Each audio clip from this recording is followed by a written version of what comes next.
ராதே கிருஷ்ணா. கங்கா மாதாவிற்கு வந்தனங்கள். இமாலய பர்வத ராஜனுக்கு வந்தனங்கள்.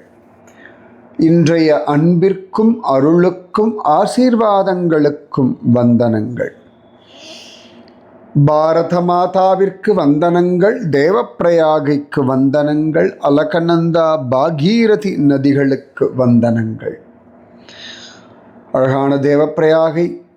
ரொம்ப அழகாக போன சத்சங்கத்தில் ஷீலவதி எப்படி ரம்பாவாக மாறினாள் அப்படின்னு பார்த்தோம். அப்பொழுதுதான் கேட்டேன், ஷீலவதி அப்படின்ற பெயரில் ஷீலம்ன்ற வார்த்தைக்கு என்ன அர்த்தம்னு கேட்டேன். குணம்னு அர்த்தம். ஷீலம் பரம் பூஷணம் அப்படின்னு ஒரு வாக்கியம் உண்டு. உத்தமமான அந்த கேரக்டர் சொல்லணும் இல்லையா, குணம், அவளுடைய நடவடிக்கை, அதுதான் மிகச்சிறந்த ஆபரணம். குணமே அற்புதமான ஆபரணம் அப்படின்னு சொல்கிறது தான் ஷீலம் பரம் பூஷணம். இன்னொன்று சொல்வா விபூஷணம். ரொம்ப அழகா, விபூஷணம் ஷீலசமானம் நச்ச அந்யது. உத்தமமான குணத்திற்கு தகுந்தாற் போல அற்புதமான ஆபரணம் எதுவும் இல்லை. அப்படி ஷீலம் அப்படின்னா குணம், அவர்களுடைய ஸ்வபாவம், இப்படியெல்லாம் பலவிதமான அர்த்தங்கள் காண கிடைக்கிறது. சரியா? ஸோ அந்த ஷீலவதி எப்படி ரம்பாவாக மாறினாள் அப்படின்னு பார்த்தோம். அப்போ நீங்கள் உங்கள் மனசில் என்னெல்லாம் இருக்கோ கேட்கலாம். தெய்வத்துக்கிட்ட உரிமை, இதெல்லாம் தப்பு, இதெல்லாம் அசிங்கம், இதெல்லாம் கேவலம் அப்படின்னு நிறைய இஃப்ஸ் அண்ட் பட்ஸ் இருக்குது. நான் என்ன சொல்கிறேன், நீங்கள் யோசிங்கோ, இது கேட்டது சரியா தப்பான்னு யோசிங்கோ. இல்லையா நீங்கள் கேட்டுட்டே இருங்கோ. நல்லா சாப்பிட்ணும்ப்பா, ஆரோக்கியமாக இருக்கணும், புத்தி நல்ல பக்தியோடு இருக்கணும், ஸ்ரத்தையோடு இருக்கணும், வினயத்தோடு இருக்கணும். எந்த இடத்துல எப்படி நான் இருந்தால் எனக்கு நிம்மதியும் சந்தோஷமும் திருப்தியும் ஆனந்தம் கிடைக்கும், அந்த மாதிரி அந்த இடத்துல நான் இருக்கிறதுக்கு அனுகிரகம் பண்ணேன். இப்போ சில இடங்களில் நீங்கள் கோவப்படணும்னு, நீங்கள் கோவப்படலைன்னா தப்பு. சில இடங்களில் நீங்கள் பேசணும், பேசலைன்னா தப்பு. சில இடங்களில் நீங்கள் கோவப்படக்கூடாது, கோவப்பட்டால் தப்பு. சில இடங்களில் நீங்கள் பேசக்கூடாது, அந்த இடத்துல பேசாமல் இருக்கணும். ஸோ இதுதான் வாழ்க்கையில். சிரிக்க வேண்டிய இடத்துல சிரிக்கணும், தூங்க வேண்டிய சமயத்தில் தூங்கணும், சாப்பிட வேண்டிய சமயத்தில் சாப்பிடணும். இவ்வளோதான் வாழ்க்கை அப்படின்றது, இவ்வளவு தான். சரியா? ஸோ அடுத்த ஸ்கந்தன் இடத்துல ஸ்கந்தன் திரும்பியும் சொல்லின்னு இருக்கார், எப்படி ரம்பாவாக அவள் மாறினாள்னு சொன்னேன் நான். இதி நிகத்திய பகவான் அந்தர்தானம் ததோ அகமத் சாபி ஷீலவதி ரம்பா பபூவ பிரமதோத்தமா அப்படின்னு சொல்கிறார். அதுக்கப்புறமா அடுத்து சொல்கிறார், தஸ்மாத் ஏதஸ்ய தீர்த்தஸ்யாக்கியாபூத் ஷீலவதி ஹிரத. அதனால் ஷீலவதி ஹிரத அப்படின்னு அந்த இடத்துக்கு பெயர். யம் யம் சிந்தையதே காமம் தம் தம் பிராப்னோதி மஜ்ஜனாத். அதாவது நிறைய இதெல்லாம் ஏதோ யுகத்தில் நடந்துருக்கு. அதுக்கப்புறம் எவ்வளோ யுகங்கள் நடந்தாச்சு. காலப்போக்கில் அந்த டெமோகிராஃபி எல்லாம் மாறிடும். ரைட்? தண்ணி ஓடுற வேகம், அப்புறமா அவ்வளோ வருஷமாக தண்ணி ஓடி ஓடி ஓடி இன்னும் ஆழத்தில் போகும். மலை மேலே அப்படி வந்த தண்ணி கொஞ்சம் கொஞ்சமாக அந்த அரிச்சுட்டே வரும் இல்லையா, ஃப்ரிக்ஷனல் ஃபோர்ஸ், எறும்பூர கல்லும் தேயும். அப்போ இந்த தண்ணி ஓடி ஓடி ஓடி ஓடி என்னாகும், மலையில் இன்னும் ஆழமாக அது போகும். அப்போ என்ன ஆகும்னா, இந்த குண்டங்கள் இதெல்லாம் கொஞ்சம் டெமோகிராஃபியில் கொஞ்சம் இடம் மாறி இருக்கும். இப்போ இவ்வளோ விஷயங்கள் நான் சொன்னேன் இல்லையா, சூரிய தீர்த்தம், சூரிய குண்டம், பல விஷயங்கள் என்ன ஆகும்னா அப்படியே காலப்போக்கில் அப்படி கீழே போயிருக்கும். அதனால் இன்றைக்கி இந்த லோக்கலில் இருக்கக்கூடிய பண்டாஸ், அங்கே இருக்கக்கூடிய வாளுக்கு தான் ஓரளவுக்கு இதனுடைய டெமோகிராஃபிக்கலாக அதை சொல்ல முடியும். சரியா? ஆனால் இதெல்லாமே தேவப்பிரயாகை அந்த டெரிட்டரி. அதனால் நம்ம அந்த இடத்துக்கு போனாலே இந்த புண்ணியம் எல்லாமே கிடச்சிடும். அப்போ ரொம்ப அழகாக அடுத்து ஸ்கந்தன் சொல்கிறார், தஸ்மாத்து குரோஷ கண்டேவை கங்கா உத்தர காமினி ததஸ்தானம் பூமி தேவஸ்ய முனே பரம தேஜசக. அங்கிருந்து ஒரு கொஞ்சம் தூரம் போயாச்சுன்னா பூமி தேவன் அப்படின்ற ஒரு பிராமணன் அழகா தபஸ் பண்ணுற இடம் இருக்கு அப்படின்னு வர்ணிக்கிறார். குஹா தத்ர மகாபாக கோட்டராந்தர மத்தியமா தத்ர வை வசசே சாதுஹு பூமி தேவஸ்து நிஸ்பிருக. அழகா அங்கேருந்து கொஞ்சம் தூரத்தில் இந்த ஷீலவதி ஹிரதம் இருக்கு இல்லையா, அந்த ஏரியில் நம்ம தள்ளி போயாச்சுன்னா ஒரு பிராமணன் இருக்கார். அவர் பேர் பூமி தேவன்னு பெயர். அவர் அந்த மலையில் ஒரு குகையில் உட்காந்துட்டு தபஸ் பண்ணுறார். ஒரு 3 கிலோமீட்டர், ஒரு குரோஷ தூரம் அந்த காடானது விஸ்தாரமாக இருக்கு.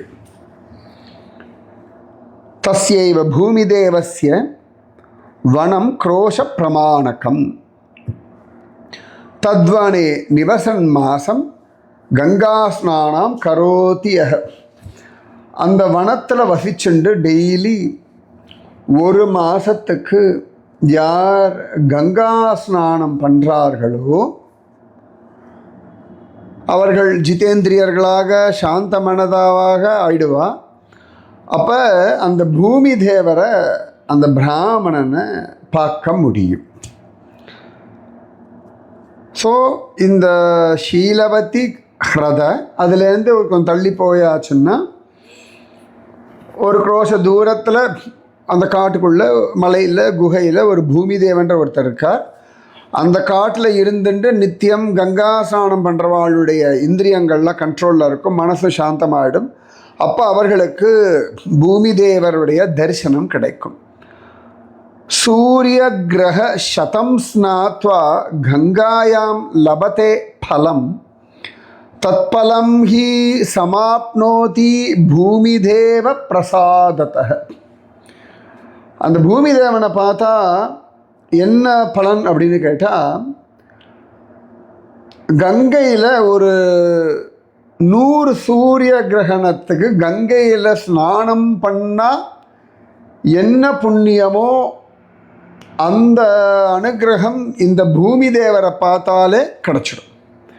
ஸோ 100 சூரிய வருஷத்துக்கு ஒரு சூரிய கிரகணம் ரஃபாக வச்சுருந்தா கூட 100 சூரிய கிரகணத்துக்கு கங்கையில் குளித்தால் இந்த பூமி தேவரை பார்க்குற புண்ணியம் கிடச்சிடும் அப்படின்றார்.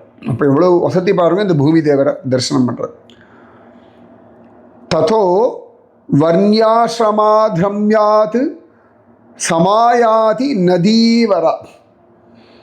அந்த இடத்திலிருந்து அழகாக அந்த பூமி தேவர் இருக்கார் இல்லையா,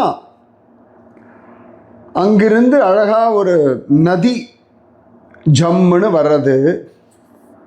ரொம்ப விசேஷமான ஒரு நதி. வர்ணிஜேதி சமாக்கியாதா நாமக தஸ்யா சுபுண்ணியதம். ரொம்ப புண்ணியமான, மிக புண்ணியமான வர்ணிஜ நதி அப்படின்னு ஒன்று இருக்குது. தஸ்யாஸ்து ஜகுனுஜாயாம் ச சங்கமோ எத்திர வர்த்தது. அழகாக அங்கேருந்து அவள் கிளம்பி அந்த கங்கையோட கலக்கிறா. இந்த வர்ணிஜ்யா நதி கங்கையோட கலக்கிறா. நான் இப்போ 1 வருஷமோ 2 வருஷத்துக்கு முன்னாடி தான் இந்த சாந்தா நதின்ற ஒரு விஷயத்தை அங்கே இருக்கிறவா சொல்லி புரிஞ்சுட்டேன், தெரிஞ்சுட்டேன். இப்போ ஸ்காந்த புராணத்தை வாசி கன்ஃபார்மாக தெரியாது. இப்போ அடுத்து இந்த வர்ணிஜா நதி எங்கன்னு தெரியலன்னா அங்கங்கே நிறைய ஸ்ட்ரீம்ஸ் வரும். இமயமலையில் தேவப்பிரயாகில் பல இடங்கள்லேருந்து நான் கூட ஏதோ ஒரு ஸ்ட்ரீம் சொல்லி தான் அழகாக அழிச்சுட்டு போயிருக்கேன். அப்புறம் அங்கே இருக்கிற ஒருத்தர் தான் அங்கே இருக்கிற ஒரு பூஜாரிட்ட கேட்கும்போது அது தசரதாச்சலம் இதெல்லாம் சொன்னார். அது ரொம்ப அழகு இதெல்லாம். ஏன்னா பல சந்தர்ப்பங்களில் என்ன ஆகும்னா இந்த மாதிரி இடங்களில் ஏதோ சொல்லுவாள், நமக்கு புரியாத நிறைய பேர் தட்சிணைக்காக தானே சொல்லுவா இல்லையா. ஸோ சில சமயங்களில் ஸ்ரத்தையோடு கேட்க மாட்டோம். சில சமயங்களில் அவளுடைய அந்த நடவடிக்கை இதெல்லாம் பார்த்துட்டு ஸ்ரத்தையோடு நான் கேட்பேன். இது பொத்தாம்பதுவாக நான் சொல்ல முடியாது.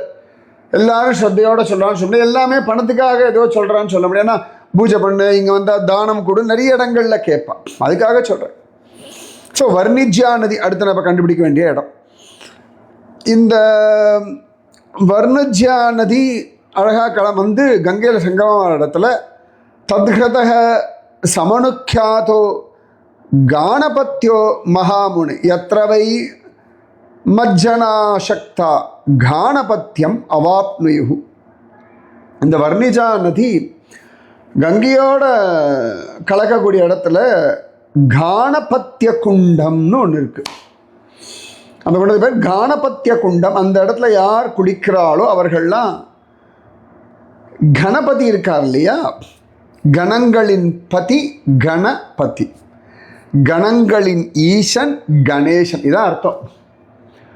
கணபதியே அருள்வாய் அப்படின்னு கணபதின்னு சொல்கிறோம் இல்லையா பிள்ளையார, கணங்களின் பதி, கணங்களின் ஈசன், அதனால அவருக்கு கணேசன் அப்படின்னு பேர். அப்போ அந்த குண்டத்தில் குளித்தோம்னா கணபதியினுடைய கணங்களில் முக்கியமான ஒருத்தராகக்கூடிய ஆசீர்வாதம் நமக்கு கிடச்சிருமா. யத்ரவை மஜ்ஜனாசக்தா கானபத்தியம் அவாப்னுயு. நந்தி பிருங்யாதயோ யத்ர மகாதேவ பராயணாக தத் சேவனான் நரோ யாதி சிவதாம் தேவ துர்லபாம். ரொம்ப அழகா சொல்றார். அந்த இடத்துல நந்தி பிருங்கி இவர்கள்லாம் அழகா மகாதேவருடைய கணங்கள்லாம் அங்கே எப்பொழுதுமே இருந்துட்டு தபஸ் பண்ணுறா அப்படின்னு சொல்கிறா. அந்த இடத்துல யார் இருக்காளோ அவர்கள்லாம் அந்த இடத்துல அந்த ஸ்நானம் பண்ணி அந்த இடத்துல இருக்கிறவர்களுக்கெல்லாம் துர்லபமான சிவ தர்சனம், சிவ சாயுஜ்யம். தத் சேவனான் நரோயாதி சிவதாம் தேவ துர்லபாம். அவர்கள்லாம் அந்த சிவத்துவத்தை அடைஞ்சிடுவார்கள் அப்படின்னு சொல்கிறார். யார்? ஸ்கந்தன். இது என்னது? நம்ம ஷீலவதி ஹிரத அந்த ரம்பா தபஸ் பண்ணாலும் அதுலேருந்து மேலே போனால் ஒரு மலை, அந்த அது எல்லாமே மலை தான். மலையில் வனத்தில் குகையில் பூமி தேவன்ற ஒருத்தர் தபஸ் பண்ணுறா. அந்த இடத்துலேருந்து ஒரு வர்ணிஜான்ற ஒரு நதி வர்றது, அது வந்து கங்கையில் கலக்கிறது. அந்த இடத்துல ஒரு குண்டம் இருக்குது, அதுக்கு பேர் கானபத்திய குண்டம். அந்த குண்டத்தில் வந்து ரொம்ப அழகாக தபஸ் பண்ண குளிச்சு எல்லாம் பண்ணி பூஜை பண்ணோம்னா அழகாக சிவத்துவம் அடையலாம். கணபதியினுடைய கணங்களில் ஒருத்தரெல்லாம் சிவ நந்தி பிருங்கி இவர்கள்லாம் கூட அங்கே தபஸ் பண்ணுறார்கள். அவர்களுடைய தரிசனமும் கிடைக்கும் அப்படின்னு இருக்கு. ஓகேவா? அடுத்து சொல்கிறார், தஸ்மாத்வை க்ரோஷகண்டார்த்தே பீடம் புண்ணியதமம் மதம் யத்ர வாகீஸ்வரம் லிங்கம் சத்ய பிரத்யயகாரகம் வர்த்ததே ஹி சுபக்தானாம் ஜபதாம் மந்திரமுத்தமம் யத்ர சாக்ஷான் மகாதேவி ராஜஜ்ஞானாய வை கில ராகஜ்ஞானாய வை கில வாக்தேவி தேவதா பூஜ்யாரராத சிவமுத்தமம் தத பிரபிருதி விப்ரேந்திர ன்யவசச்சிவ உத்தமே. அந்த இடத்துலேருந்து அழகா ஒரு குரோஷ தூரம், குரோஷம்னா ஒரு 3 கிலோமீட்டர் வச்சுக்கோங்களேன், தாண்டி போனால் அங்கே ஒரு பீடம் இருக்குது. அங்கே வாகீஸ்வரலிங்கம் அப்படின்னு ஒரு சிவபெருமான் இருக்கார். அந்த இடத்துல யார் வந்து அவ்வளவு அழகாக மந்திரங்களை ஜபிக்கிறாளோ அவர்களுக்கு அப்பேற்பட்ட அனுகிரகம் கிடைச்சிடும் அப்படின்றார். கானபத்திய குண்டத்திலேருந்து ஒரு அரை தூரம், அரை குரோச தூரம் கானபத்திய குண்டத்திலேருந்து இருக்க குரோஷ கண்டார்த்தே பீட்டம். சரியா? அந்த இடத்துல என்ன விசேஷம் அப்படின்னா, மகாதேவின்னு சொல்லும்படியான வாக்தேவி யார்? நம்ம சரஸ்வதி தேவி. அவள் அந்த இடத்துல ராக ஞானத்தை அடைவதற்காக தபஸ் பண்ணாள். யார்? சரஸ்வதி தேவி. யத்ர சாக்ஷான் மகாதேவி ராக ஞானாய வை கில வாக்தேவி தேவதா பூஜ்யாரராத சிவமுத்தமம் தத பிரபிருதி விப்ரேந்திர ஞவச சிவ உத்தமே, அந்த இடத்துல வாக்தேவியானவள் சிவபெருமான உபாசனை பண்ணாள் அப்படின்னு சொல்லி உபாசனை பண்ணால் அந்த இடத்துல அவள் இன்னைக்கும் இருந்துருக்காள் அப்படின்னு சொல்லி ஸ்கந்தன் சொன்னார். அப்போ நாரதர் கேட்குறார், நாரத உவாச்ச கதமத்ர ச வாக்தேவி ரராத ச மகேஸ்வரம் கதம் து சம்ஸ்துதா தேவி வரம் பிராதாத் கதம் சிவ. இப்போ நாரதர் கேட்குறார், என்ன அழகா அவள் ஸ்தோத்திரம் பண்ணால் என்ன வரம் அவளுக்கு சிவபெருமான் தான் கிடைச்சது அப்படின்னு கேட்குறான். அப்போ ஸ்கந்தன் சொல்கிறார், ஸ்கந்த உவாச்ச ஸ்ருணு நாரத தத் சர்வம் விற்த்தாந்தம் யதபூத் புரா. நாரத எல்லாத்தையும் விஸ்ராந்தியாக ஃபுல்லாக சொல்கிறேன். யத் அபூத் புரா, முன்னாடி இருந்த எல்லாத்தையும் சொல்கிறேன் கேளு. கீதாமிருதஸ்ய சஞ்சாரோ நாபூத் குத்ராபி தாத்ருஜ.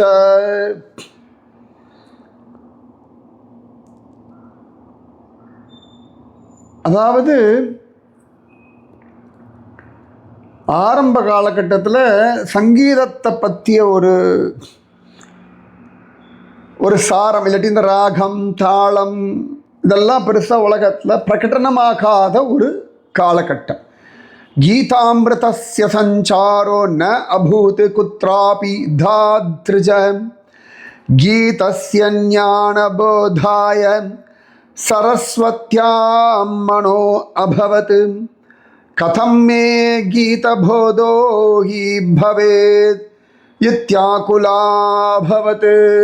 அப்போ சரஸ்வதி பார்த்தா இந்த சங்கீதத்தை பற்றிய பூரணமான ஒரு ஞானம் எனக்கு வரணுமே, நான் இதை எப்படி அடைவேன் அப்படின்னு சொல்லிட்டு யார் வாக்தேவி யோசிக்கிறார். கதம் மே கீத போதோஹி பவேதித்யாகுலா அபவத் விசாரியா மனசா தேவி யயௌ தேவ பிரயாகே. அப்படி பார்த்தால் நேர தேவ பிரயாகை வந்தாளாம் சரஸ்வதி தேவி.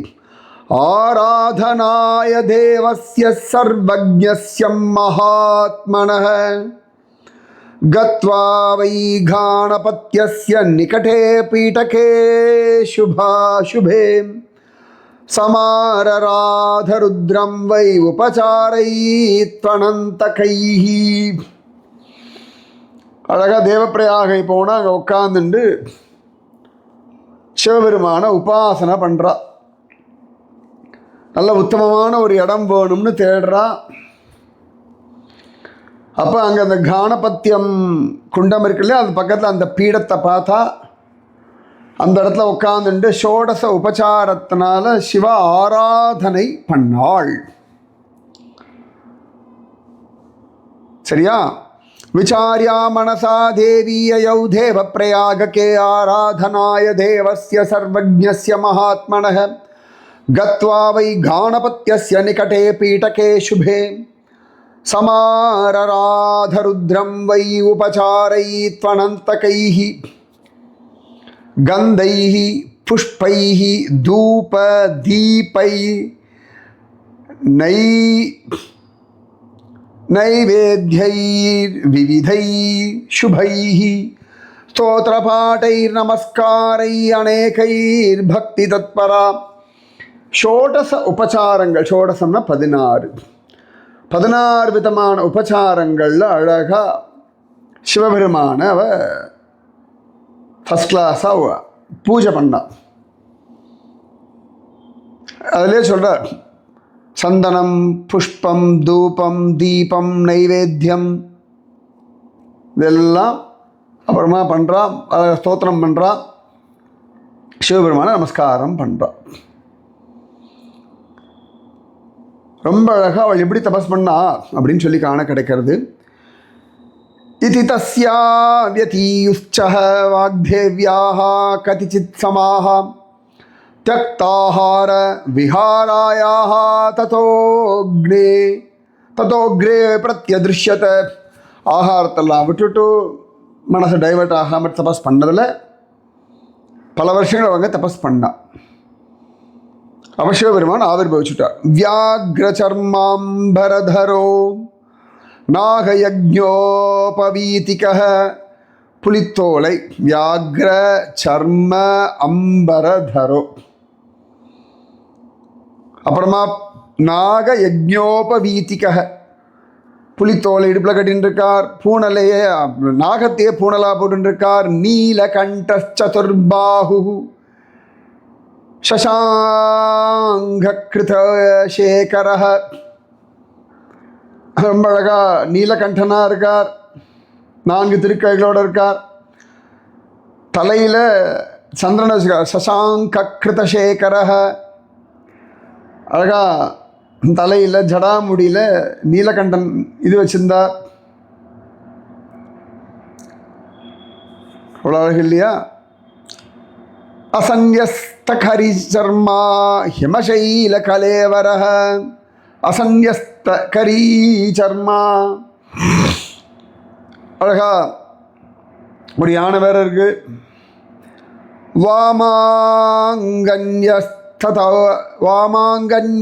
கௌரீக சகனோ விருஷபத்வஜ, பளபளன்னு ஜொலிக்கிறார். ஒரு பக்கம் ஒரு உடம்பெல்லாம் விபூதி சிவன் வந்து பார்க்குறதுக்கு அப்படியே ஹிமாலயம் போல் இருக்கார். கௌரி வச்சுருக்கார் இடது பக்கத்தில். கௌரி அழகாக உட்காந்து இருக்கா. பக்கத்தில் கணங்கள்லாம் இருக்கா.